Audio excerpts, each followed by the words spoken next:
In the Pits now has a Patreon. Whether you want to get directly involved with the show, have a product or brand you want to promote, or just want to show support, In the Pits Patreon has tiers for all levels. Head to patreon.com/inthepitspaintballpodcast to check out the supporter, sponsor, and partner tiers. Opening up a Patreon was a level I could never have imagined getting to when starting this show a year ago.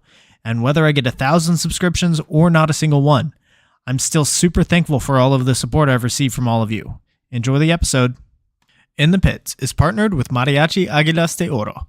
Based in Austin and servicing the surrounding areas, these golden eagles will bring life to any event you are having, from birthdays, anniversaries, holidays, corporate events, or even a simple performance to enjoy. Guillermo Padilla, one of their trumpet players, is also a member of the Texas paintball scene. Visit them on Facebook and Instagram to check out some of their past performances, or give them a call to book them for your event today. In the Pits is partnered with XTPL Events. The Extreme Tournament Paintball League is a series put on by the Lukow family of paintball fit fame that gives the opportunity for players to learn and grow together as a team. 3-man, Challengers and Champions X-Ball, Draft Mech X-Ball, and even Youth 3v3. There's something for everyone at XTPL. Not to mention prize tosses, raffles, and the infamous paintball munching contest. Events happen throughout the year, and the prizes never disappoint. Sign up for an XCPL event today on PB Leagues. In the Pits is partnered with Hydra. Designed by players for players, you can outfit yourself in Hydra gear from head to toe. Have confidence that when you make a purchase from Hydra, you are purchasing a well-tested and well-thought-out product, trusted by several top teams, including first-place semi-pro team PaintballFit.com. I personally recommend their Hydra Black knee pads. Purchases over $100 receive free shipping. Head to hydra.fit to browse their selection and discover the Hydra mentality. In the Pits is partnered with Skull Monkeys Paintball. Equip, engage, excel. In the Pits is partnered with BEM Wraps. Behind every mask is a unique and creative player. Tap into it when you order. Communicate with them one-on-one to make your order just the way you want, all the way down to the color of the stitch. Check out their Instagram at BEMWraps for drops and build videos of them working on orders. They offer very competitive pricing, so reach out today to get started on your own one-of-a-kind headpiece. In the Pits is partnered with Compete. Compete is a Texas-based brand by Jell Stewart of professional team AC Diesel that provides custom jerseys, pants, headbands, straps, tech shirts, and any other soft goods to help individuals and teams compete at the highest level. Support Texas Paintball and message Compete on Facebook or Instagram and mention In the Pits Podcast for 10% off your entire order.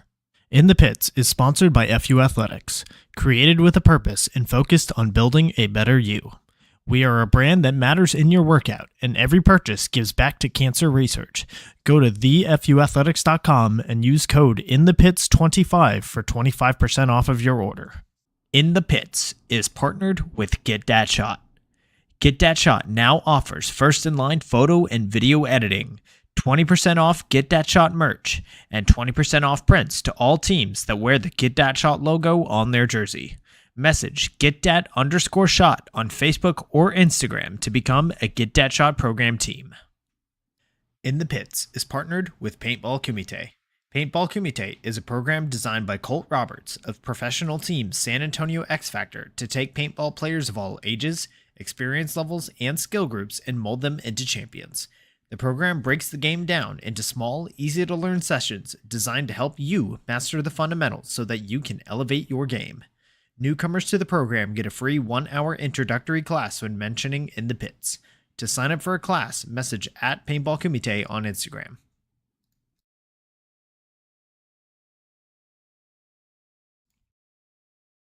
Welcome everyone to episode 57 of In the Pits Paintball Podcast. This podcast is focused on everything that has to do with the paintball scene here in Texas, from professional players and teams to new divisional programs, local tournament series, field owners, Texas-based brands, even photographers and videographers. Every week we'll have a short and sweet episode with a new topic and a new special guest.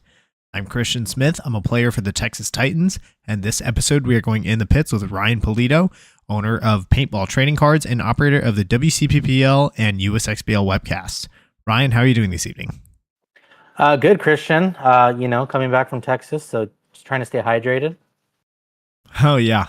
Yeah, I'm definitely still recovering from the triple digits being up in the tower for what, like 20 hours across the 2 days or something like that, let alone Yeah, set up on about Friday as right. well. Yeah, 7 to 7. So I would say 24 hours. Yep. Yeah, it was a long day, but glad that you got home safe. Glad that you're recovering from that. Definitely need a day or two at least after a long weekend like that. Oh yeah, it was bad. I mean, as you can see, I don't have my beard anymore. I had to completely shave it. Just felt hot and just it was time to get rid of it. But this will grow back pretty quick and I'll be back to my normal self. Yeah, anything to keep cool right now. And I know you're living over in Arizona, so you're going through a lot of the same weather struggles that we are. Oh yeah, and it's actually starting to rain too, so that's actually worse because it'll rain for a little bit and then we're stuck with the humidity just like Texas, but it's Mm, super muggy and gross. yep, not a good time to be on the south border. That's for sure. All right, so let's go ahead and get started with this past weekend. So this question is brought to us by XTPL Events. So you, for the first time, traveled to the USXBL, which was along with the crew that Mike Himman brought along after he purchased the league, and you were responsible for the webcast. I'm sure you wear a couple other hats as well, but your biggest thing probably was the webcast. So how do you think it went? Yeah. Well, I mean, shout out to Hinman for bringing me out. I know it was something that he wanted to bring to the USXBL that, was, missing, right? Even showcase. I think the stream went okay. I'm very hard on myself. Mike's very hard on me in terms of the quality that we want to keep up. We had some heat issues. You were very aware of that. We had some camera challenges when we first got there of putting them up. Someone may or may not have sabotaged a box that dropped a camera, but we won't bring that up. Um, but yeah, overall, I think it went great. I think the outpour was great for the community. Everyone seemed stoked to see themselves. I actually got a message from one of the kids. I believe it's his father. Let me try to find it here.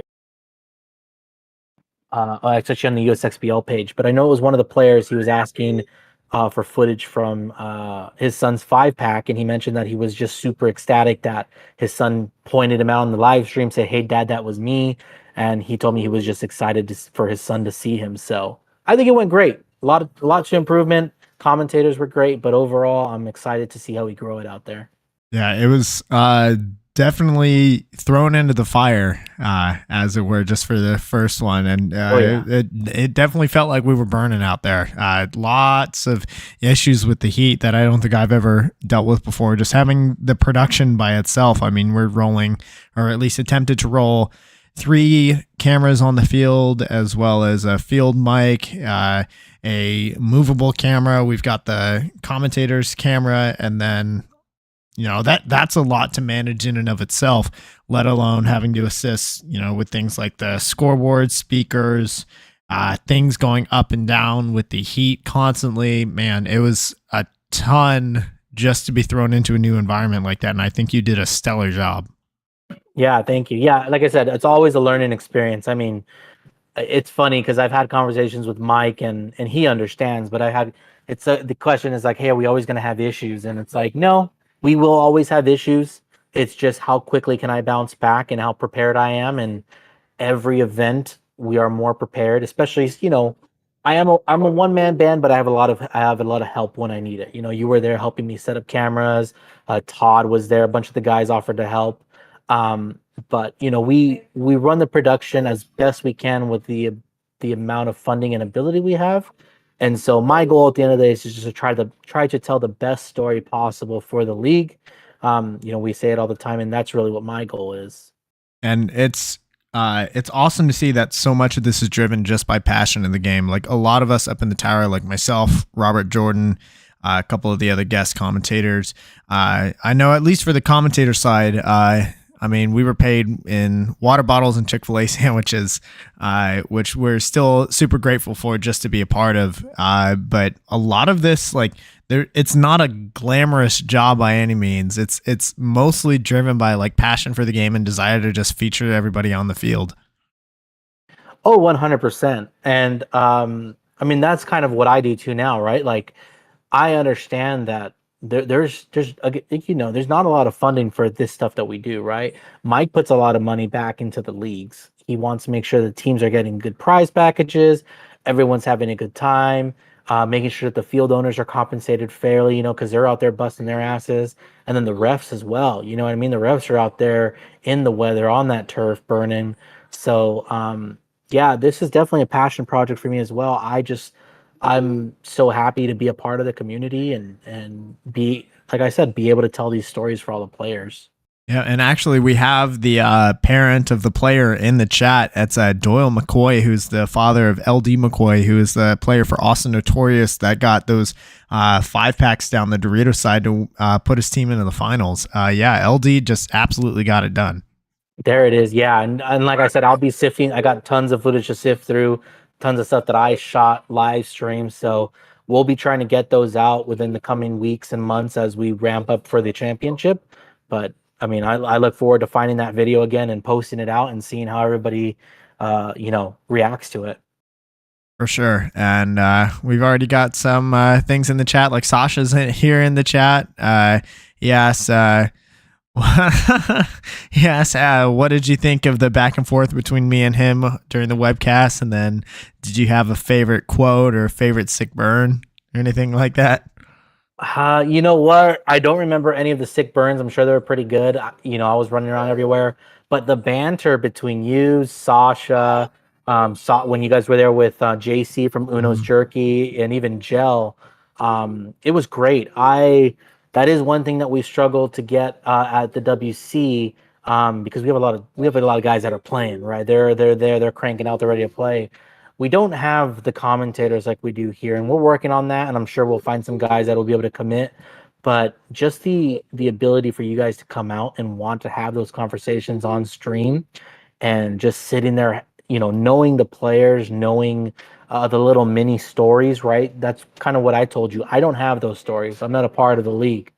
And so I needed to rely on you guys, and I think it was great. I think that's what contributed to a lot of our view counts and a lot of our sustained viewership was the fact that you guys were so fun to listen to. You and Robert were very informative about all the teams and players. And then, as I said, you get Sasha, you get JC, you get Colt to jump on a little bit, you got Gel. So it was great. Yeah, a lot of different people definitely came in to help during the stream. And the thing about Texas, I mean, it's a big state. There's players from all over, and it was really cool to get to work with like Robert, who's more familiar with players from the Dallas area, JC, who's from the Valley, so he's getting like more info on teams like Balls Out, and then like myself, I'm really more based in like the Austin, San Antonio area. So just bringing those different expertises from the different regions really helped to bring everything together and help to feature the players like we were seeking to do. 100%. I think that's what it is. I mean, when you guys are able to get up there and you have Sasha, sorry, my son's a little upset. He's watching his little show. But you have Sasha coming up there and plugging his Instagram, I think that's what keeps the people entertained. You get to show the audience a little insight into how we all connect together. And Sasha's very, very he knows all the teams, and he knows who the Dragoons play well against, and he knows who he doesn't play well against, and he wants to give them little jabs. So yeah, and I actually was messaging another player for this player was from Austin Notorious, Jason Sim, who was a snake player for their D5 line. He was saying when he was going back and watching it, he actually got a vibe of like the old MXC, Takeshi's Castle, kind of that vibe. And I think that really brought some entertainment there. Yeah, most extreme elimination challenge. Mm-hmm. That's great. We should do something like that. That'd be hilarious. Yeah, paintball needs a little bit, a little bit more heckling. Treat it a little bit less seriously. Keep it fun in there, because I mean it is a serious sport, but there's some fun moments in there too. Yeah, 100%. And I think, like you said, I think that's the conversation we had, which was like, we need to bring a different flavor to the audience, right? Talking paintball to paintball players is great, but we need to be able to talk to people who don't understand paintball, and we need to keep them engaged. And so that requires a whole different thing. That requires not saying, hey, he's, it's 34 or 35. There's a guy in the brick There's a guy making his way to the God. Like, average people don't understand that. But what average people understand is, hey, this guy sucks. He goes to my house. He ate 5 hot dogs one time and threw up on the field. Telling those, again, goes back to stories. Telling those little stories and being able to have somebody who can articulate that is really what I think will get us the audience that we've always been trying to say. We want to grow paintball, and to grow paintball, we need to be able to talk about more than just paintball.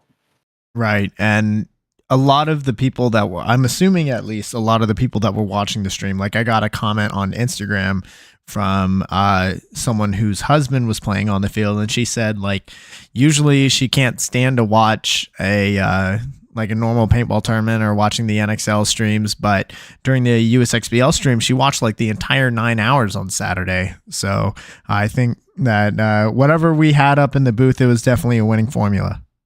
Definitely. I mean, that's what I come back to. Like, listen, I watch NXL paintball, right, when it's out, but I don't watch it all day. I watch, a few teams that I like, or I watch, but it can get monotonous because we're talking about the same thing. It's the same thing over and over. And I think there needs to be, like I mentioned, that mini story tied into it. There needs to be more time to just let the paintball play in the background, and let's have a conversation about the people on the field and what we do, together. For sure. So as far as like watching the games themselves, I know you were kind of bouncing around doing a lot of different jobs, but from whatever you were able to watch, and this question is brought to us by Mariachi Águilas de Oro, the Golden Eagles. What did you think as far as like the games and the level of play on the field this weekend? Well, you can tell Texas plays a lot of paintball. Is one of the big key things that I got. I mean, it looks like you guys really love paintball out there. From the communication that I see in the lower divisions, sometimes some of these teams are a lot more advanced than some of the the lower tier teams up in California. Not to take away from that, we play a lot of paintball in California. I mean, there's tons of camps out there, and these guys live and breathe it just like you. But I think, like I said, just the love of paintball that's out there was kind of insane. You got people playing Division 5, ready to go the next day for Division 4. You know what I mean? You guys are like, hey, I'm gonna in 105-degree weather with, I don't know what the humidity index was, but I know it was off the charts. People playing like crazy. It was great to see. It was fun paintball is really what I like to just kind of commentate on. It was great, and I think the layout contributed to that. I hope that a lot of the teams that played saw the type of layouts that Mike and Thomas Taylor like to create and bring to those leagues. We don't want games for you to just sit there and shoot paint. We want games for you to go out there and have fun and play and show off your skill. Yeah, I think the layout definitely was a great choice. There were a lot of different ways to win on that field, and we saw kind of the evolution, not just on a single day, but like even looking at the evolution starting at the beginning of D5 first matches on Saturday to the end of D4 matches on Sunday. There were like 5 or 6 iterations of winning strategies. It started with, hey, get to the 50 snake, wrap and shoot everybody. Then the counter to that, load someone in the middle to shoot that guy. Then the counter to that was go to both corners and wrap and put pressure on the center. And then it kind of variation again and again until like what we saw in the finals, like the winning side was actually the Dorito side, which is not how the field was playing for most of the tournament. Yeah, and like I was telling you, it's very unique to watch because you can tell the people who have never played an X, they get scared of that X, right? They don't want to be up in it. They think it's a death trap because you can get shot from the bottom. But the X was pretty crucial in stopping the snake if you could get there off the break, which if you're fast and you were short enough, you'd be able to do it. So that's why I liked Mike bringing that to Texas. Not necessarily just to bring something new, right? We could have brought a bunch of stuff. We could have brought back the A, could have brought back some weird bunkers, right? Like we could have done all that, but the X is really great to play, and it doesn't take away from the paintball that we're used to nowadays. Definitely. It was a fun bunker to watch, and the players that figured it out early definitely dominated. In the chat, let's see. We got what up, Kyle Coulter here from Elite. Congratulations to you and your team, Kyle. Kyle especially put on a monster performance on the Dorito side for Elite in the finals. See AFG filming at Don. He's saying, yeah, that turf was burning. Chris Isaacs in the chat. Yeah, that 150-degree turf was melting cleats. But yeah, great event overall. Definitely. So, Ryan, looking forward to the next USXBL, which thankfully we have a couple of months. It's not until October. After this past weekend, what are some things you would like to bring for the championships in October? Oh, we lost your audio. There we go. Sorry, I lost your audio too. Can you repeat that? Yeah. So,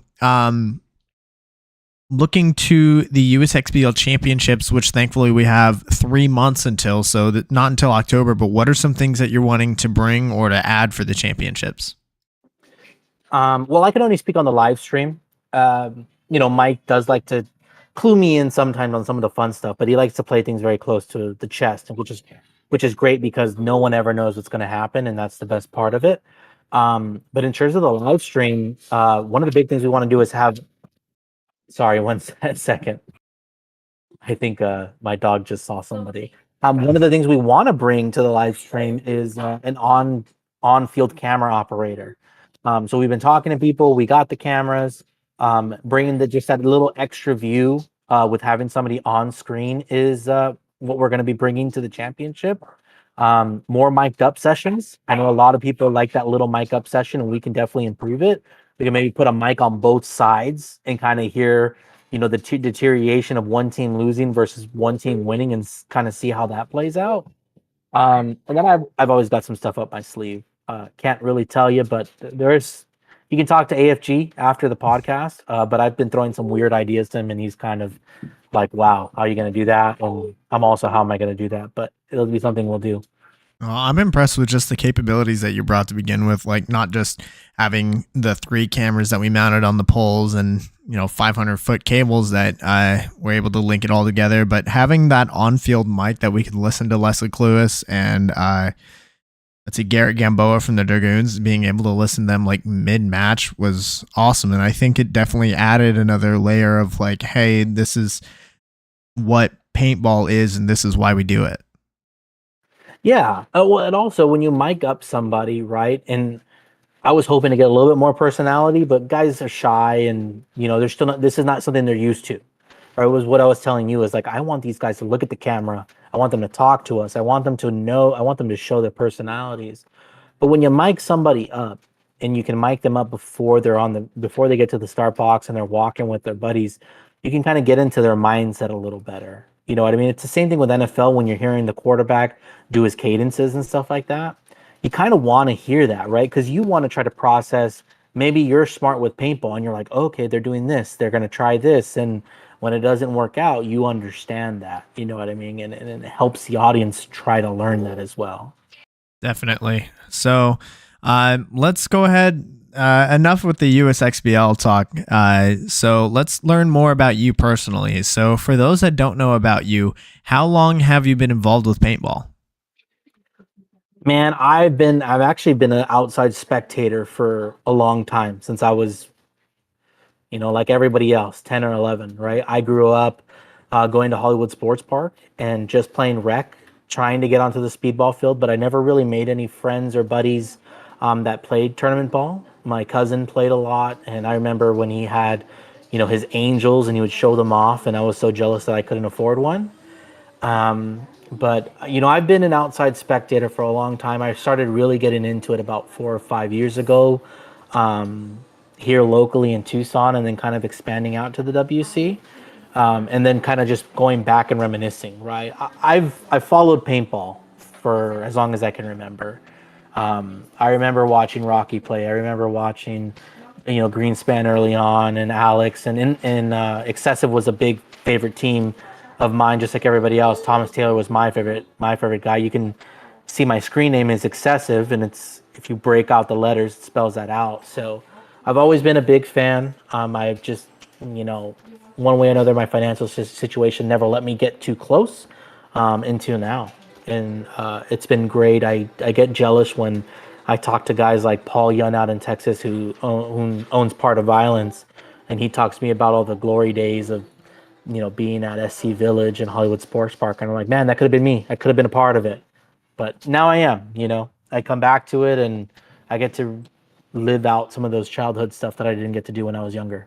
And that's very interesting. Like most, I'm sure you're probably in the minority as far as a viewer that follows tournament paintball without like super having participated in it yourself. Did you feel like whenever you were following, like watching the pros play, did you feel any, I guess, like how easy or how difficult was it to follow as someone who was watching like from the outside in?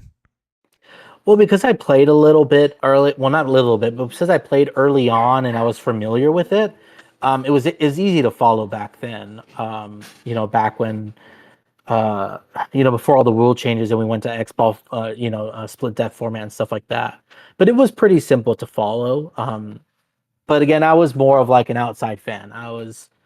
Because I didn't get to play as much as I would want to. I migrated towards other things. I played a lot of video games and had other hobbies, but it was always something where it's like it would draw me back in, right? I would see the YouTube video, or I would see some new guns or stuff like that to some local fields or some local shops. And so it'd always be something where it's like I would dip my toe back in, follow up with it, and then let it go for a little bit and come back.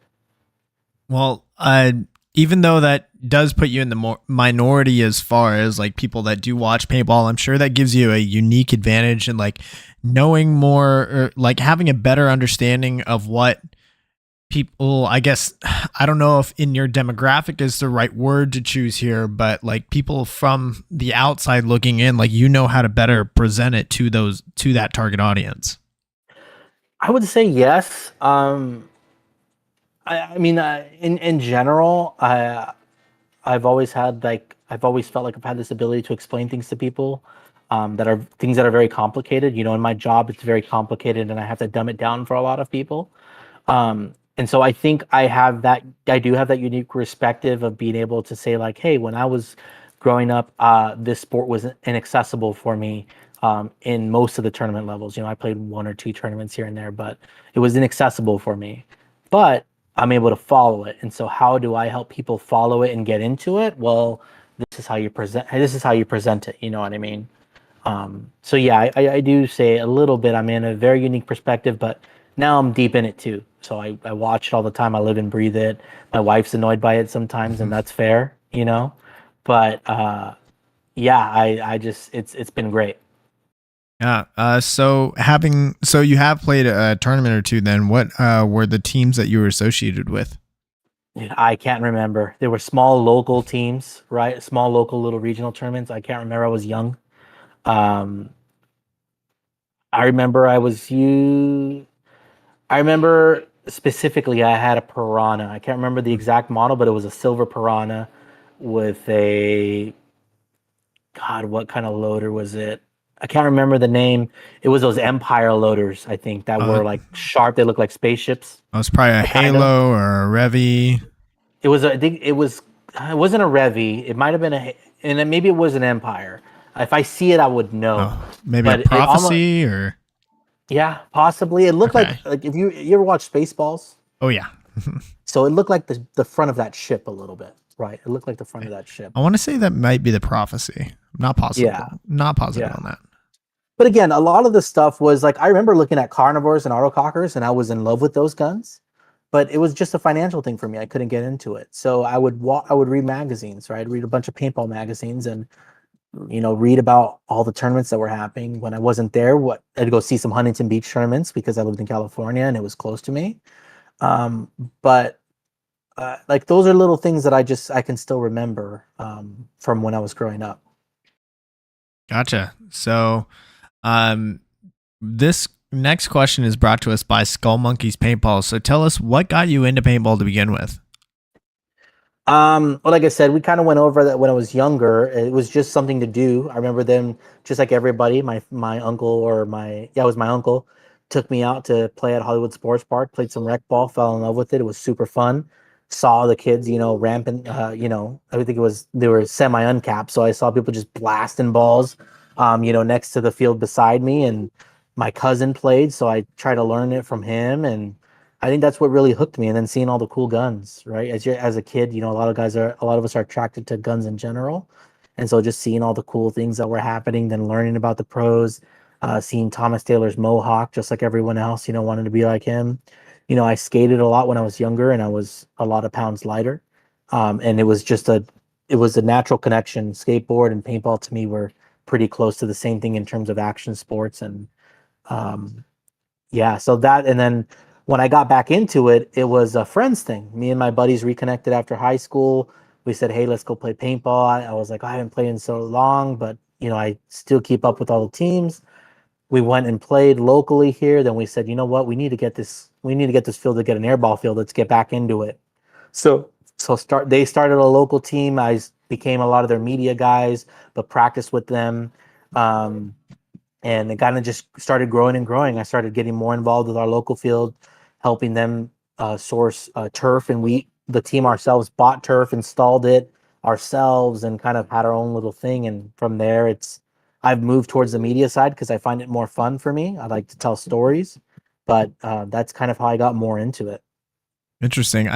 It's interesting how you kind of latched onto the comparison between paintball and skating. Like to me, I know I've heard some people say like paintball almost was a little bit of a counterculture to skateboarding at the time, but there's just so many similarities as far as like this flair and the personal style and like the super athletic moments and highlights that players were making.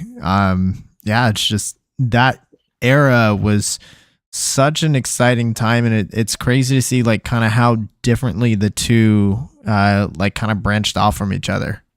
Yeah, definitely. I mean, I didn't see it like that. I saw it as more like a rebellious thing, right? Like skateboarding was like a freedom thing, and so was paintball, right? You'd go on the weekend with your buddies, and you guys would play. That's how I saw that's how I saw skateboarding. And one of the big things that caught my eye early on was filming. I never went to school for filming, but early on we would try to film us skating, right? And that was kind of the outlet. And then when you would see some of these old style paintball vids come out, and you'd see dirter videos, you would see short bus, like we would try to do those things in skateboarding themselves, but a little different. And it's funny that I brought up skateboarding because I have recently started watching skate videos again, and kind of going back and looking at those styles and seeing what's new. And it just kind of it brings it all back, kind of brings back paintball and skateboarding back to me. And skateboarding is kind of making like, I mean, it's always been around and it's always had its like moments like throughout the year, but with skateboarding being in the Tokyo 2020 Olympics or Yeah, 20, yeah. it's making a resurgence, right? I think for a long time, vert was king for skateboarding, and then vert started to die, and then street skating became big, continued to stay big, and then kind of fell off a bit. And now I keep seeing there's a bigger combination of vert and street, and I like it, and that draws some similarities back to paintball, where it's like people are going back to some mech play, right? A lot of people like mech tournaments now. A lot of people want some of those old school games where you're on a hyperball field or you're playing in the woods 10 man. But we still have, our tournament paintball, and I like seeing those similarities come back. Yeah. And I mean, look at paintball has got some resurgence things going on too right now with the mechanical, with the ICPL. Just, I mean, time is a flat circle, I guess. Yeah, it really is. It really is. And it's great for me because now that I'm in it now, I get to go back and research and continue to learn about a lot of the stuff that I did miss, or a lot of stuff that I didn't really know about. I get to talk to a lot of the guys who I grew up watching, and just like you guys, it's like, wow, like, I spoke to Oliver, I've spoken to Alex, I've done things for them with the trading cards. Um, it's cool to see those old guys. One of my highlights was meeting Rocky at NXL, giving him his trading card that he let me make for him, and it was just kind of surreal. Like, wow, like seeing that. But then I get more excited seeing the younger guys now. I get more excited seeing the divisional guys build themselves up because I'm excited to see them go pro. Especially with the youth movement right now. There's so many kids in the game, and there's so many youth divisions popping up amongst all the different leagues, and it's going to boom here. I think we're going to start to feel the effects of like this essentially new wave of players that are going to be like, once they graduate to youth, it's going to be like very quickly they're going to establish themselves as top players in divisionals. Exactly. And then that's one thing that I focus on the stream. And that's another reason why I started paintball trading cards. And I know we'll get into it. But one of the reasons that I try to focus a lot of that on stream is, even in youth sports like baseball and stuff, most parents are going to those events and sitting there. Paintball is pretty difficult to be a spectator sport when you're there, right? You got to kind of know the nets are blocking you. There's not really bleachers unless you're going to NXL. So having different camera angles, having different ways of doing things where you can highlight players, that's the way that I go, because that's going to bring in those parents, right? The parents are going to be able to see, little Johnny or little Cameron on screen, um, just having a blast, right? And paintball, I was watching the PTG podcast, and they made a good point that paintball's extremely safe compared to other action sports now. And I think it's just kind of transitioning and marketing to those parents and kind of showing them that this is a great way to get your kids out to burn energy and to teach them team building skills and team communication. 100%. And I mean, we've got LD's dad, Doyle McCoy, in the chat. I got to share those moments, and I've seen so many different post shares and little like snippets from the stream of either players' own moments, or like I saw one of the Austin Notorious players shared. I think we were talking about his wife who was pod running, and I brought up that she was wearing like the purple eyes flexes, and just even clips like that, just being able to share it. Yeah, exactly. I mean, because a lot of people don't realize that you can just show up to an event and watch it, but a lot of other people don't realize that a lot of these teams need help. And so trying to get the family to come help out and support the team, I mean, that's big, right? I'm blanking her name, Mart. Oh, shut up, we're trying. Of course, how can I forget? Mm-hmm. Her jersey was Mart. I don't remember what her Yeah, first name that's is. Chanel Raffi is her name. Yeah, Chanel. So, I mean, she had a cheer for every single point pretty much. Right. She had a cheer for every point. And so like a lot of people think that's very cheesy, that's kind of cringy. And it is, but it's also what we need. We need those people to hype up, because then that gets the other team on the other side who's hearing these chants. They're starting to make their own, right? And it's a counterplay. And you can tell that she's kind of getting to them, even though, they're trying to, make fun of her. And we did hear that. Yeah. We did hear that. And then suddenly there was like a rap battle going on between her and then like, I guess a dad or a pit crew player from another team that they were up against like mid-match.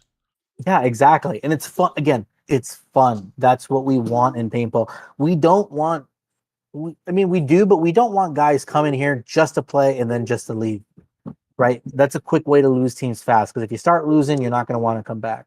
But if we can put on a great product, if we can have a great atmosphere, if we can have people who are a community and family and are showing up, and, even though they go 0-4, with 150-degree weather on a turf, but they can say at the end of the day, you know what?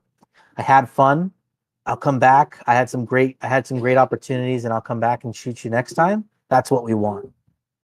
Oh, 100%. And Chris Isaacs in the chat's calling me out. He said, if I pronounce them I's again, he's leaving the team. It's pronounced I-Z-E. I got to say the letters separately. My bad. I-C-E. All no, right. just call them ice. Don't call them eyes. Call them ice. Ice lenses. All right. Well, Chris, it was nice having you on the team, I guess. So this question is brought to us by BEMRAP. So in addition to the stuff that you did this past weekend, you're a mainstay over in the West Coast Paintball Players League, and you do everything that you did this past weekend with the live stream, but you also do Q&A sessions, like kind of leading up to events. You do have your camera out there on the field. Like, what all are the different hats that you wear for that league? I wouldn't say I'm a mainstay. I am fairly new to the league, right? I've I've been there for I've been in the league for about 3 or 4 years when I first started showing up doing media, and Mike's kind of taken me on to help with a lot of the media stuff, starting more this year and then about a little bit more than half the year last year, or the full year last year. Um, I don't wear a lot of. I guess I wear a lot of hats, but I don't. I do the live stream. I help run the media. I help hire some media for the league, and then do Instagram for USXBL and WCPPL. I don't have any say in like what the league does or how it goes. Mike does ask me for input sometimes, and I really appreciate that, especially since Mike has way better people that he could probably be talking to in regards to this. He knows tons of pro players. He's really good with a lot of them. He's a lot of friends with, a lot of field owners. But yeah, I primarily focus on the media. My goal for the league is to help it grow, to get more eyes on it, to tell the players' stories, um, and to get more media people out there to support the league. Right? That's really what I do, and those are the kind of hats that I wear: is the live stream, helping run the Instagram. I don't run all of it, and just doing Q&As with Mike to get him out there. Right, Mike. Mike likes to talk people, but he doesn't like to talk to people. He doesn't like to be out on, he doesn't like to be the face of everything. He wants to be in the background, making sure things are running smooth, making sure that people are happy. And I know we tried to get him on the mic during some of our matches, and every time he's just like, "Nope, that's your job. I'm good." Man, if I don't have a mic in his face, he won't be there, right? It's like the last thing on his mind. He's worrying about making sure that people's paint is doing great when it's coming out of the truck. He's worrying about registrations going smooth, that the scoreboards are going up. He's worrying that when calls are made by the ref, that they're made correctly so that players don't feel like they're cheated, and that his refs don't feel like they're being attacked. Because, as you know, refs have a hard time out there, man. I mean, these balls are moving at 300 feet per second. It's, bang, bang plays all the time.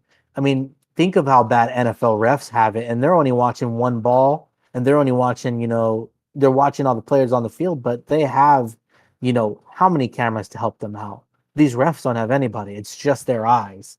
So, I'd love to get Mike on every stream to talk, but it's tough. It's tough to get him on there. And, fair to, of course, to get him on there. Right. I mean, he's got a whole league to run, and extra shout out to the refs. I mean, they bared the full brunt of the turf all 12 hours plus, probably both days. Probably like somewhere between 20 and 24 hours across the 2 days.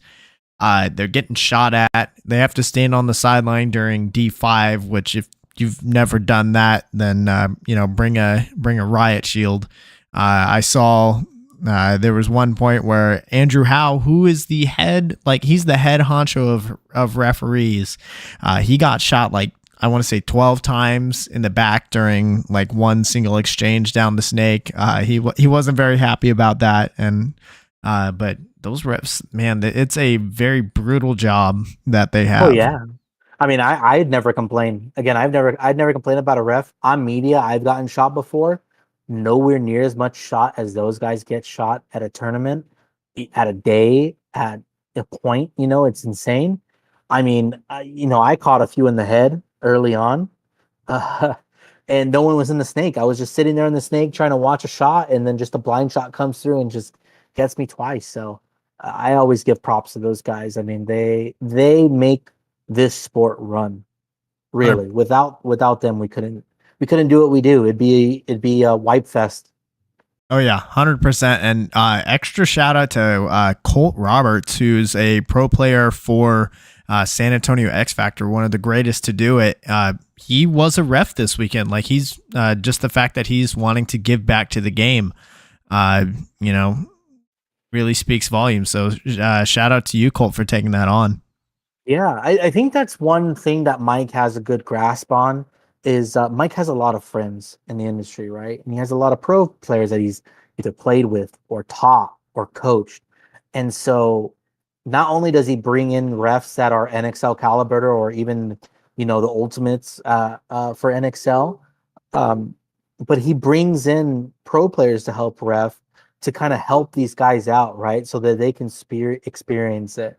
And I think that's a big key for what WC has done, and now we're bringing to the USXBL is Mike does he demands a high level of refereeing from these guys, and he's out there. He's not just sitting on his ass, waiting to hear a problem. He's there waiting to see what the problem is, so he can teach that moment and make sure that it's done right. 100%. So, how was it that you came to be so involved with the WCPPL and with Mike Hinman's crew? Well, I started off doing media like everybody else. Stretch and um, early on, a lot of the Phoenix Rising guys. Shout out to Stretch, shout out to Garrett, shout out to Dominic Gamareno, who did media. Sam Bennett, who does a lot of NXL and Florida MVPS stuff. These guys were great supporters in getting me in when I wanted to start doing it. It kind of goes back to when I used to skate and used to film. I've always wanted to do filming, just never really had the drive or the kind of the ideas to do it. And then when we started, having their teams go out, I was like, oh, I'll do media for us. I think it'd be cool to do a little mini documentary and stuff. And when I did that, I started booking teams, doing media, photos, video, and then I started getting more into live production. I used to do live streams for Twitch, and I was like, man, this league is huge. There's a lot of people. Why isn't there a live stream? And it came down to budget. And who's going to do it. So I said, I'll do it. So, I had one or two cameras that I had bought to try it out myself, to just kind of have my own little live stream and test it. And, I offered Mike, hey, Mike, can I do a live stream for free? Let's see how it goes. He said, yeah, sure. Come down, run it. So we ran it. Was really rough, but people loved it. People said, this is great. This is what we need. I reached out to Mike. I said, hey, Mike, I'd like to do the live stream. Here's my idea, right? Let's buy the equipment. Let's put all of it into there. I'll invest my time, my money as well to buy equipment to make this the best thing that we can do. And Mike was on board. He said, okay, yeah, let's do it. Let's give it a shot. And I've just learned and learned, you know what I mean? He's been pretty hard on me in keeping the quality up, which is great for me, right? Because I can procrastinate and I can get kind of complacent with things sometimes. But he drives me to make the product better, which in turn makes me think of new ideas and new ways to upgrade our service. And I think it's been great. So Mike gave me my shot to do it, and I'm forever thankful that I've been able to just do it. It's been fun. I've met so many people from doing this. Well, I mean, we can tell that you've been doing it a little bit now, because there were a lot of challenges thrown at you during the USXBL cast, which I don't know if you've had to deal with the level of equipment overheating, especially over in California, like you had to deal with this past weekend. But you were immediate with, hey, these are the steps that I need to go through to troubleshoot, or to have backup plans in place for when you had an entire laptop go down. So you just had like a secondary PC just ready to go to continue the stream. Yeah, I mean, so I knew it was going to be hot. I checked the weather. I was hoping it was going to rain. The rain was what I was more worried about. And I think that was the downfall early on, is I was more worried about the moisture and more about the rain. When it turned out it wasn't actually going to end up raining and it was just going to be hot. I had some fans to cool the laptop, and I had some things, and I was like, okay, this should be good. But yeah, that heat just hit different. And, um, you know, I didn't bring all the equipment because we were traveling and it was a trial thing. We knew things would go wrong. And I just tried to do my best to keep it going. And so, we swapped to that secondary camera, and thank God that it worked all day. But I always had backup plans. If that would have been down, man, I would have popped up a cell phone up there with a wide angle, put it on a mount, and I would have streamed from the cell phone. I would have kept it going as best as I can. I have another solution that if that goes down, I can put a live stream on my actual physical camera and run it that way. So I've always had backups. I just try not to worry. I just try not to rely on them, of course. I always want the stream to be as best and as I plan it out. And now that I've been to X Factor, I know how the field's laid out. I know how the poles are laid out. I know what type of weather to expect in the worst case scenario. So as long as I plan accordingly, shouldn't have any problems moving forward. But even the NXL has problems. Yep. And actually, one of the mottos of Austin Notorious historically has been the 5 Ps, which is prior planning prevents poor performance, which we could tell, like, yeah, it was a new field, but you came prepared with a lot of different solutions and a lot of different contingencies. So well done with that. And this next question is brought to us by Paintball Kumite. Speaking of Colt Roberts, this is his training regimen. So what ways do you improve your craft between events? I rewatch a lot of my live streams, but I also take mental notes and written notes on my phone of things that have happened and things that went wrong.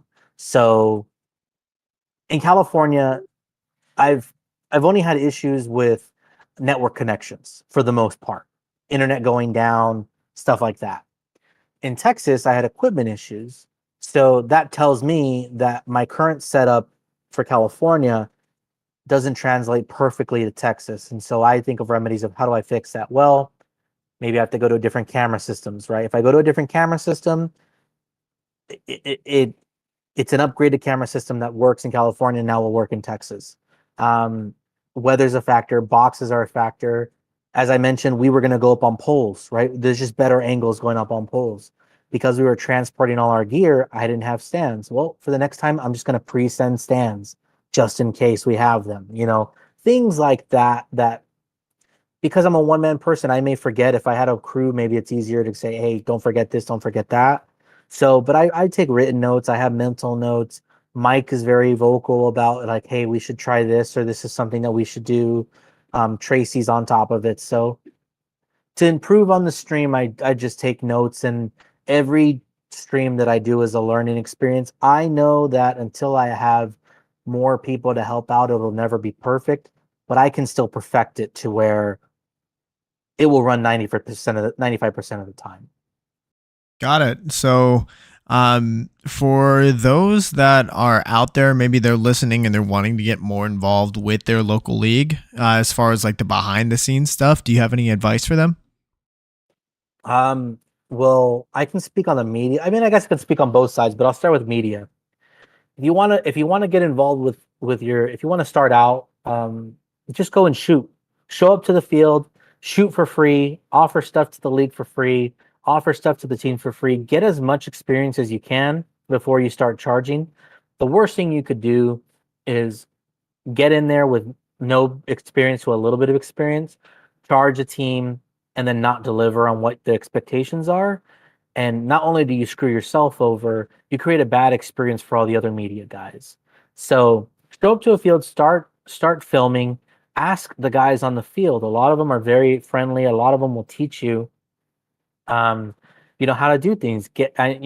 Prime example is Get That Shot teaches AFG a lot, right? Teaches a lot of the guys out there a lot. When I started, Stretch was very nice to me. A lot of the video guys were very nice to me. And so that's what I would say is just get out and shoot. In terms of getting involved in the league itself, always reach out to the owners, reach out to Mike or Tracy. They're always looking for help. They're always looking for new refs. New refs is a big thing. As long as you're passionate about the game and competent, you can take criticism, we will take you on our team. Cool. Solid advice. Yeah. Shout out to Get That Shot. He's a supporter of this podcast as well. I mean, even Get That Shot, I mean, he was supported by Brian Wolf, Verbal, as he was first coming up. I know Get That Shot is also, he shares tips and tricks with Adon AFG filming with Dan Shelley of Shelda Photos. Yep. I believe Yosh Designs, Josh Lenhart's in there as well. I mean, there's a lot of collaboration there. So like one of the messages that I always try to portray on this show is don't be afraid to ask questions to people. Don't be afraid to approach people and ask them for advice, because especially in paintball, like there are so many individuals, whether you're asking advice from a pro player, a coach, a field owner, referee, like even just a better divisional player on the field that you see playing, like if you approach them and ask them questions, so many of them remember what it was like when they were starting out. And unfortunately, back in the day, a lot of them didn't have as many like friendly people to learn from. And what we're seeing now is a lot more like, hey, we're going to grow the sport, help the next generation come up. And so, yeah, just ask questions to people because they're going to help you. Definitely, there's a lot more welcomeness in the community, and I think we need to continue that trend. And it's great in both leagues. 100%. This next question is brought to us by FU Athletics. Special shout out to FU Athletics for bringing the donuts to the stream on Sunday. Other donut bringers, let's see, we had Patrick Rayborn brought some donuts, and then also Dylan Strickland, the coach and owner of the Texas Titans, brought some donuts as well. So thank you, all three of you, for the donuts on Sunday morning. Shout out, they were delicious. So again, this question is brought to us by FU Athletics. Go to thefuathletics.com. Use code inthepits25 for 25% off of your order. So throughout all of the different things that you have gotten to do throughout your time involved with paintball, do you have a single favorite moment? I mean, yeah, right. Like, it's a big fanboy moment for me. My favorite moment is meeting Rocky. That was one of the big ones. Meeting Rocky and making trading cards for Thomas Taylor and his squad of kids, the infamous kids. I think those were two of the bigger highlights in paintball for me. Alex Frazier being a great supporter of the paintball trading cards early on when I started was another one, just very welcoming. He said, "Hey, what do you need? How can I help you? I think this is a great idea." And then Mike bringing me into the WCPPL family and showing me support, guiding me through a lot of the stuff that I wasn't aware of. And those are the moments that I'm thankful for and are my favorite, is meeting the pros that I grew up watching and then being welcomed into the family. And those are a lot of like very different moments. I mean, like making trading cards, you're like over here on this end of the spectrum, and then you're like getting involved with live streams, you're like kind of over here somewhere. I mean, it all falls into the bigger bubble of media, but those are two very different things with very different skill sets. And I mean, you just kind of put yourself out there and you made it happen. And paintball it's been around for a while, but it's still young enough and like small enough of a community that there's so much room for so many new ideas that if you have this new idea, and I encourage a lot of people out there, if you have like an idea that you think you would genuinely be great and something that the paintball community would like, they need, or you're just filling a new hole or a new niche, like get it out there, because you never know what's going to catch on, and it doesn't take all that much to start out with, and then people are going to immediately see like, oh, this is cool, let's get more of it. 100%. I mean, I would park on that sentiment. If you have an idea and you think it's going to be great, pursue it, see what happens, see how it goes. The one big advice that I say is just make sure that you execute on what you're doing, and you don't let people down. When I first started the trading cards, I was on top of everything. I would have my orders out right away. I'd be able to get back to people. Now that I've taken on a lot of projects, I've stepped back a little bit from the cards, but I'm wanting to get back to ramping up. But things fall through the cracks, and luckily I have a lot of supporters that they understand that life happens. But me personally, I know that I need to get back to being what I started out with, which is, very responsive, very on top of things, doing cool and fun stuff that started the cards. One of the things I used to do is I used to do a lot of funny designs and a lot of little inside jokes on teams. And, I got away from that. I started just kind of focusing on some of the pro stuff. And while the pro cards are cool and people want to collect the pro cards, staying with your roots is always where you want to be. You would never want to stray away from that. Absolutely. And speaking of trading cards, let's kind of get into that. Like, and I've got some cards, speaking of like the inside joke one, like probably one of the very first ones is, of course, the double fisted Rangel card, which I have signed here. Yep. Yeah, Chris Rangel. And then I've got cards from a bunch of, I'm trying to collect all of the Texas players, or as many as I can. I've kind of fallen off on, going out and buying the new packs. But, I've got a few here. Like I've got Eddie from Innocent Bystanders, Aaron Spooner, who was coaching Pressure, Rolly Lemons, and then I've got some more players like a Hypnotic player, Austin Evolution player. I've got a couple cards of myself somewhere around here. Like those, it's an absolutely awesome idea. And Yeah, and I think that is one thing that I want to get back to doing is, so you had to collect those cards, right? You had to collect them, you had to maybe reach out to certain people.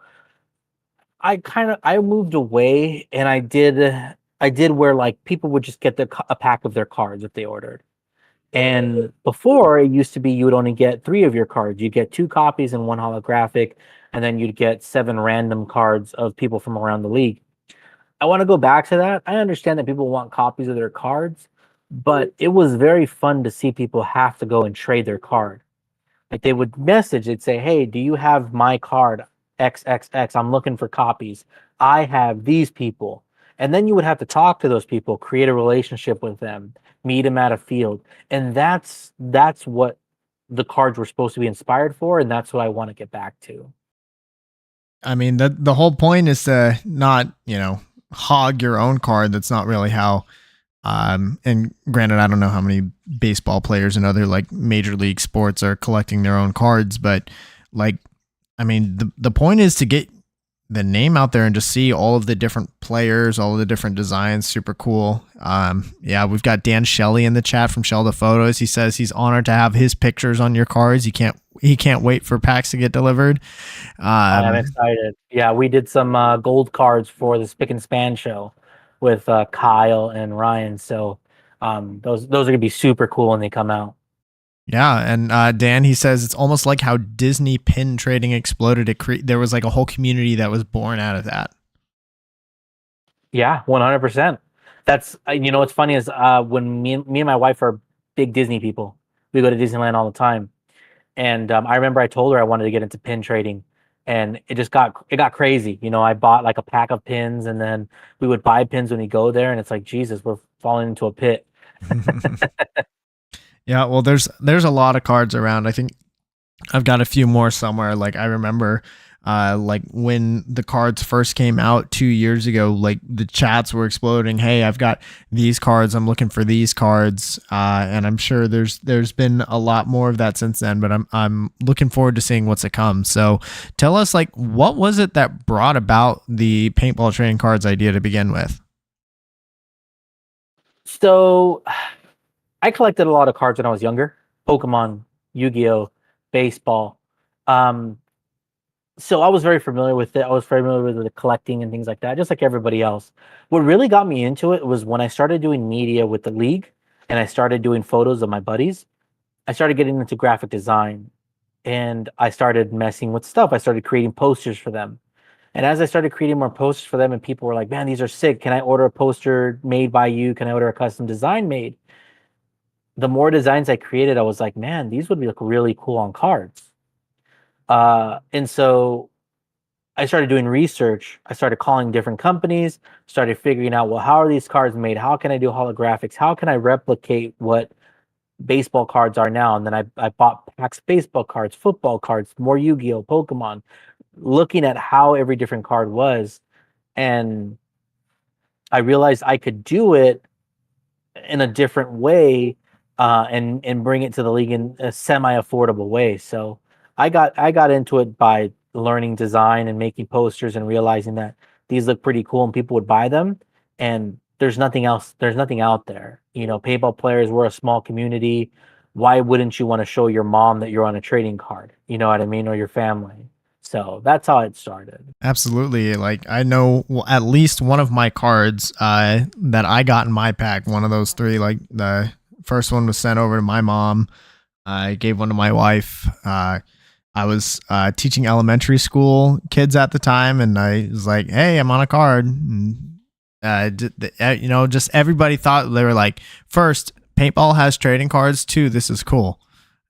So yeah, it's a unique thing that you've created because of, I guess, like the barrier to entry to being able to play paintball isn't that high compared to like, hey, I'm in a major, like having to play collegiate level football or something like that, where it takes an insane level of talent and then just being born with the right physical attributes. Like anyone can go play paintball. And now that like you've got divisional players with their own cards, and that's like a super cool and community building thing. Yeah, I mean that was the big thing was like when I started them, the big thing was sharing it with your family, sharing your hobby and your sport, like if you were playing football or baseball.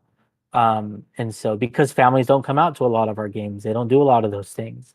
And so that was one of the reasons why I also did the cards was people can share this. You can go to your field, you can play, and then you can show your mom, hey mom, look, boom, I'm a card. Isn't this cool? Come support me, right? Come see me. See that it's not just, a thing that I do on the weekend, that this is an actual lifestyle. This is something that I do, right? Like this is a big enjoyment. And so that's where it came from. Gotcha. So I'm curious to learn more about like the details of the process itself. So what all goes into making a set of trading cards from like the beginning of the process all the way to where you're packaging and shipping these things out? I mean that's an NDI, right? I'm gonna have you sign an NDA for that. No. A lot of it starts off with me making a design and trying to figure out which route I want to go. From there, it's when getting people signed up, it's importing data, typing up the data, then moving it over, checking it, double checking it, triple checking it, still getting it wrong sometimes because I'm dyslexic, or at least I claim to be. But that's kind of what goes into it. Is it goes I go from design to how am I going to run the set to making sure that I'm going to import the data properly. A lot of it is trying to source the paper. It's not easy to get the quantities that I run and get the holographic material that I use. It's very hard to find and get. Um, I've developed some relationships with some suppliers that can get me sheets when I need them.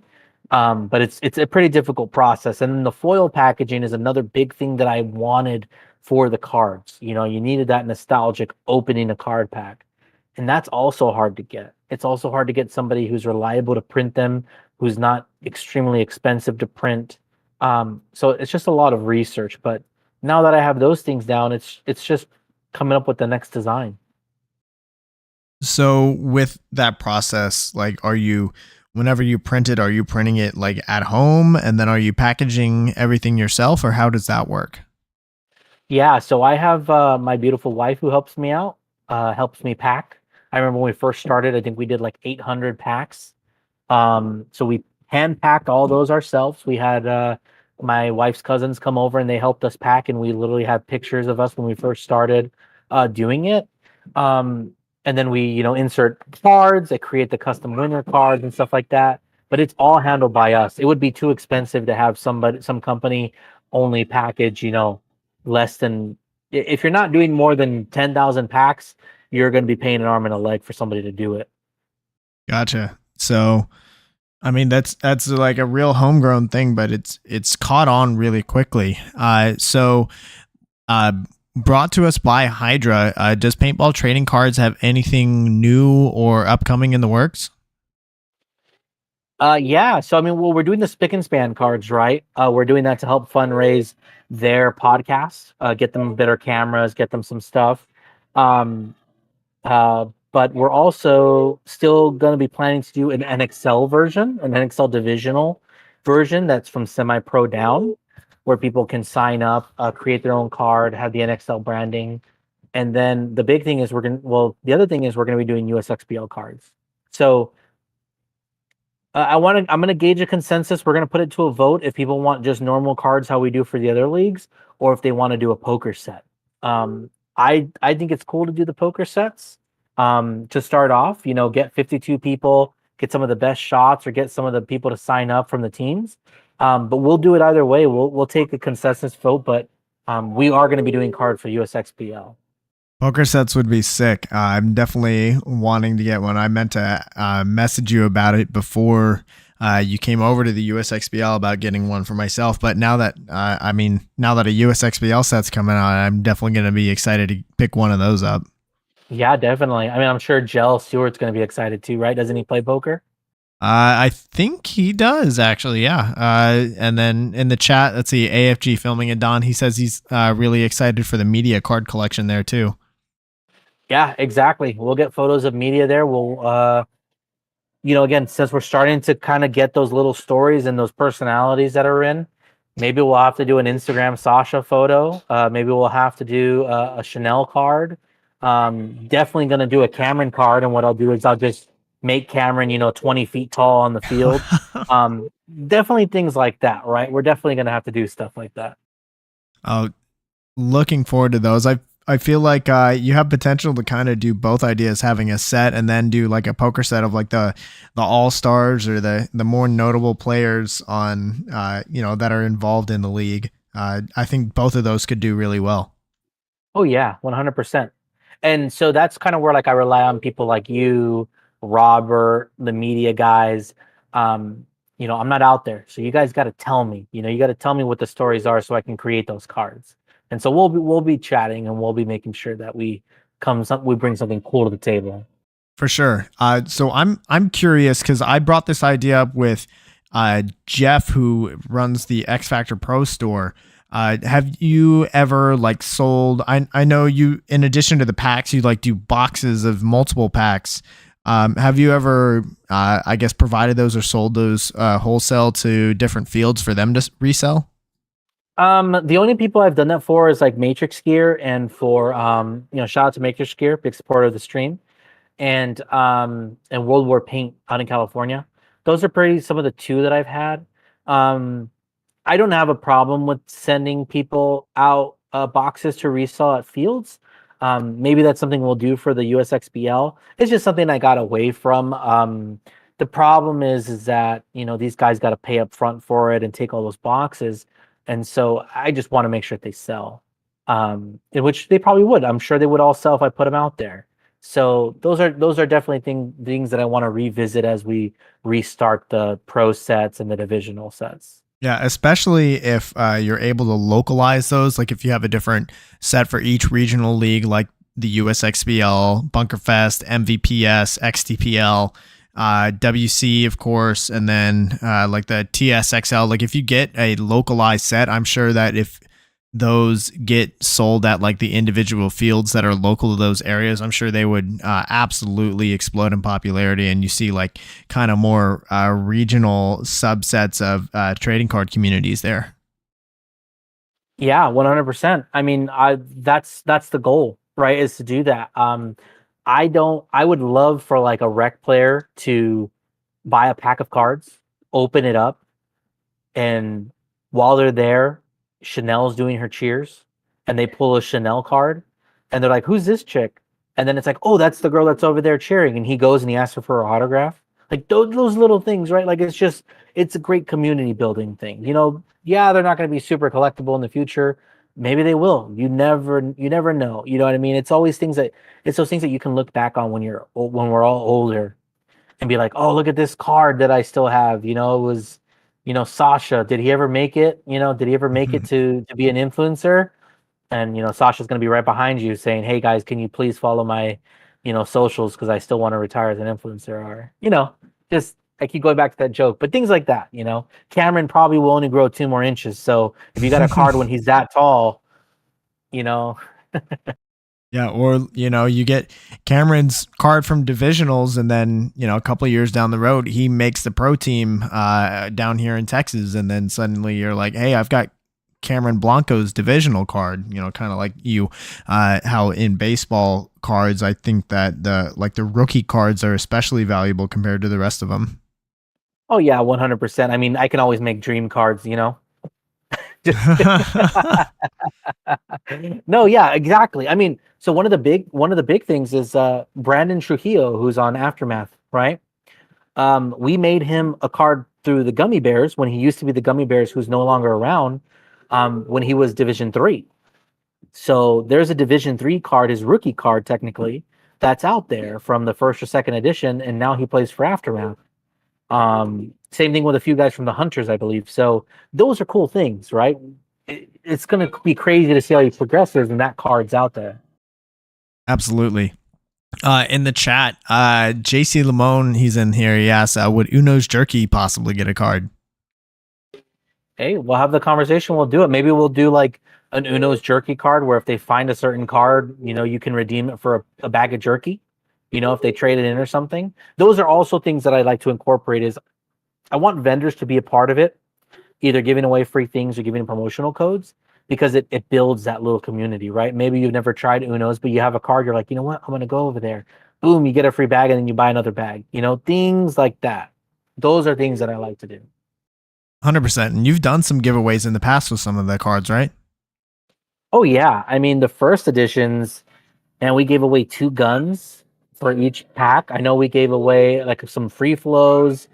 We gave away a Tim Montresor Lux, some Shocker XLS. We did a bunch of stuff. Man, I'm looking forward to seeing how this continues. Dan Shelley in the chat, he asked if there are any concrete dates on any of these releases. So right now, the only real close to concrete date on the release, well, the poker cards are going to get released first or second week of August. But for the other cards, we're looking at probably before World Cup, hopefully, is doing those. Very cool. Would you ever consider having a booth at any of these events, either regional or national, for the cards? I've wanted to do a little booth. The problem is, unless it's an NXL event or something else, I'm working, right? I'm doing the live stream. So it's hard for me to get a booth. Well, it would be interesting to see. Maybe you would be able to partner with the check-in tent at USXBL or like the NXL merchandise store and then sell the packs out of there. That would be an interesting option to see. Definitely. I mean, again, I want to. It's just kind of it's linking everything up together. Right, for sure. So, we're getting towards the end of our show here, but something. Oh, let me fix that. There we go. So something that I want to highlight are the immediacy of you. We're immediately feeling the effects of your presence. Being involved with the USXBL, and one of those things, we've seen the USXBL has started posting reels. And right now I've got one of the reels that you posted from actually a drone that you were flying mid-match, and you've got some insane angles. So I would just want to, for anybody who hasn't seen, I'm going to switch the screen over real quick.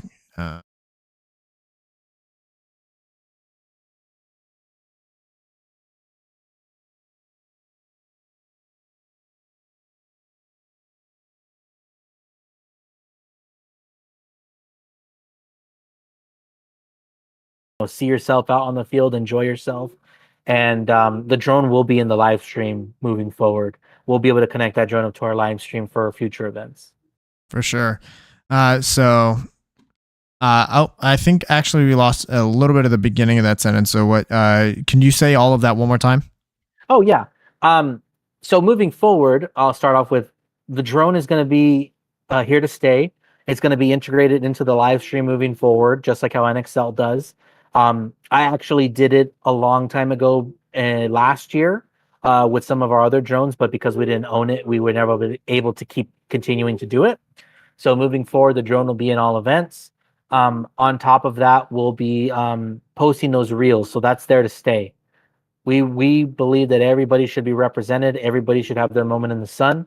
And so the reels are not just for the winners. The reels are for everybody who is in our league. So you want to come in, you want to play in our league, there's a good chance that we'll get you on camera and we'll be showing you off so that you can share it to friends and family. For sure. So I'm going to let it play real quick. I don't think, there's actually not audio on this one that I've pulled up, but see, yeah. I think this is the Jason Sim in the Snake for Austin Notorious, shooting 2 players from Jackpot heads up, and then a penalty going off in the background. Let's see if I can pull up another. Oh no! Let's see if I can pull up another reel from the USXBL while I have it. So this one. Yeah, none of the drone will have field audio. It'll just be music. It'll just be music. It'll be blank for now, just because I didn't have field audio for it. But yeah, I mean, I think in that particular shot that you guys just saw, with the 2-pack with Cameron getting shot and whoever was shooting him, um, it was either that shot or another shot. The camera actually got shot. The drone got shot. I had some paint splatter that it hit one of the eyes, but was perfectly safe. This is just a normal reel. This is just straight out of my camera. But that's why I'm on the field too. I'm there to try to capture moments like this, whether you're Trevino getting lit up, whether you're the guy getting it or giving it. That's what we want to show off. Oh, yeah. And then here's the last one that you've posted, and I'm sure there's going to be more to come. But this is also from day one where the player actually crawled underneath the X to get the trade. I mean, this is Ben Rogers from Austin Hypnotic. And, angles like that, even the NXL's not doing things like that, which is... Yeah, I mean, I get it. It is pretty difficult, and I'm sure it gets annoying on the field. So if you're in the chat and you were playing and the drone was up there and you're annoyed, I mean, I apologize. We're working through it, but these angles are perfect for reels, right? To highlight the league. And I think that's what we need. We need things like this. But there is give and take, right? We're not trying to go out there and bird dog people. I'm not trying to go away and give people's positions away. I do try to position the drone in a way where if a player has already been seen, then maybe I'll try to follow them. But if a player hasn't been seen, I'll make sure to move away. But at any time, if anybody's ever having issues with it, they're more than welcome to come up to me and let me know. For sure. So we're getting here toward the end of our show. This question is brought to us by Get Dat Shot. Message GetDat_shot on Facebook or Instagram for media coverage at Bunkerfest or NXL. He might also be going to the USXBL championships. We'll let him confirm that though. So is there anybody in paintball, either in your neck of the woods or down here in Texas, either teams, players, brands, projects, anybody that has caught your attention lately? So who in paintball do you think deserves more recognition for what they're doing?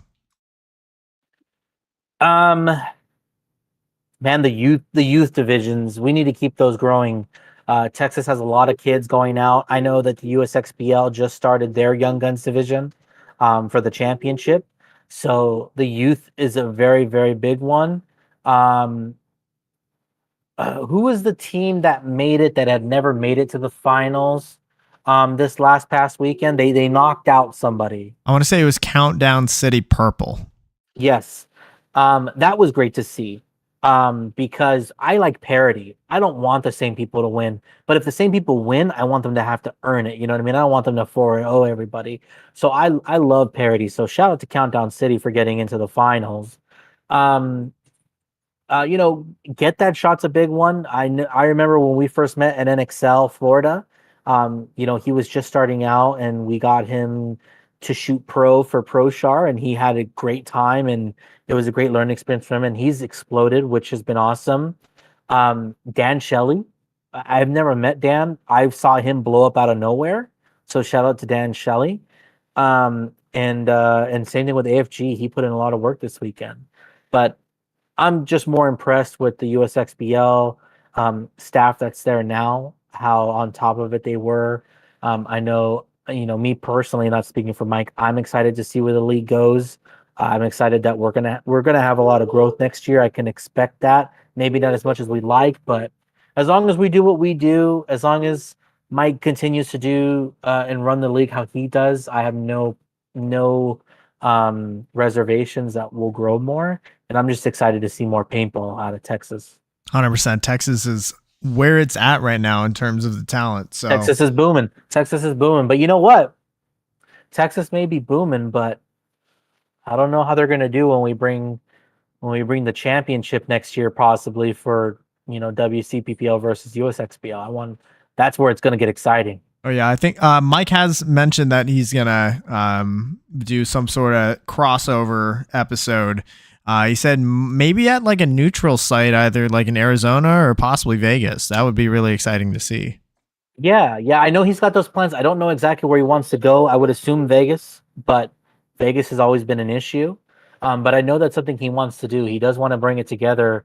Marvel versus DC. And California's Marvel. Texas is DC. I'm just gonna say that for right now. You can try to take Marvel if you want, if you guys win, but I just know it's gonna be exciting. I think Texas is going to show you that they've got some really strong talent top to bottom, and looking forward to that matchup. My money's on Texas. So this last question is brought to us by Gel Stewart's brand Compete. Message him on Facebook or Instagram and mention In the Pits for 10% off of your order of soft goods.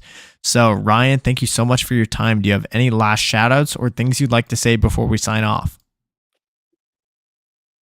You know what?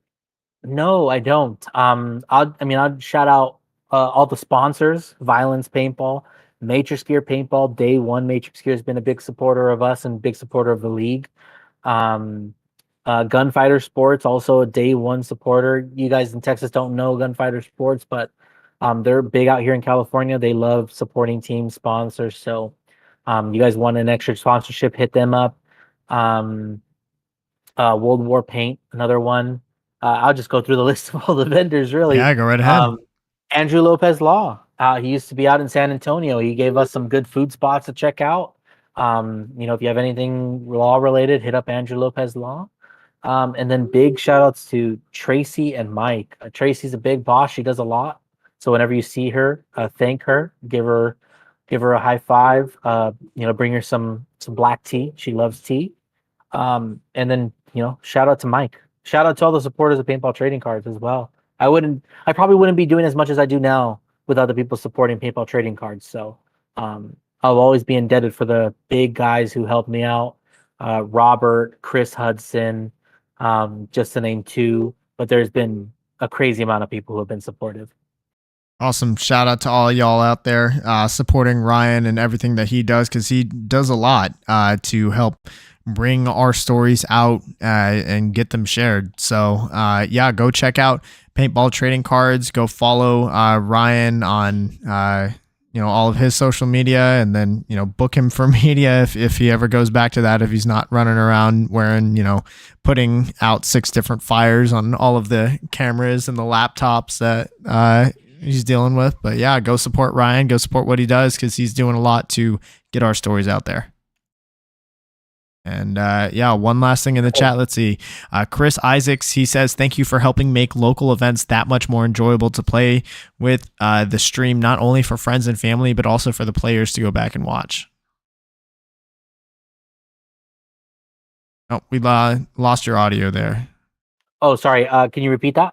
Yeah, he said, Chris Isaacs, he says, thank you for helping make local events that much more enjoyable to play with the stream, not only for friends and family, but also for the players to go back and watch.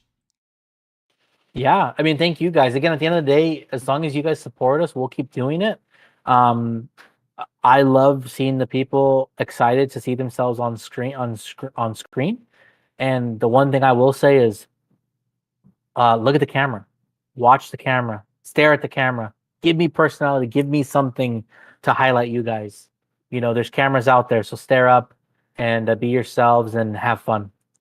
Absolutely. And Ryan, I want to thank you personally as well, just for inviting me out to do the webcast for this past weekend. It was a lot of fun. I definitely learned a lot as far as just how much goes into this massive production, trying to capture an event. It was great to have the opportunity. Hopeful that I'll get the opportunity again to come back. We'll see what happens though.